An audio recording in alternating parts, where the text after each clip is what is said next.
Hi everyone, তোমরা জানো কি পেঁয়াজ কাটার সময় কেন আমাদের চোখ দিয়ে জল পড়ে?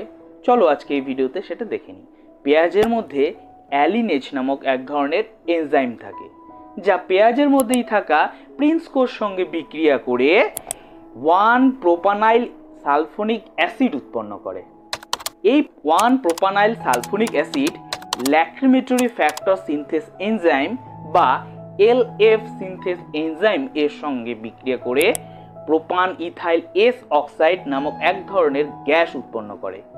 এই প্রোপান ইথাইল এস অক্সাইড গ্যাসটি জলের মধ্যে খুব সুন্দর দ্রবীভূত হয় এবং দ্রবীভূত হওয়ার পরে সালফিউরিক অ্যাসিড নামক এক ধরনের অ্যাসিড উৎপন্ন করে। তো যখন আমরা ঝুঁকে পেঁয়াজ কাটি তখন এই প্রোপান ইথাইল এস অক্সাইড গ্যাসটি আমাদের চোখে এসে চোখে জলের সঙ্গে মিশে সালফিউরিক অ্যাসিড উৎপন্ন করে। চোখ তখন এই সালফিউরিক অ্যাসিডকে লঘু করার জন্য আরো বেশি পরিমাণে জল নিয়ে আসে, আর যেই কারণেই আমাদের চোখের জল চলে আসে।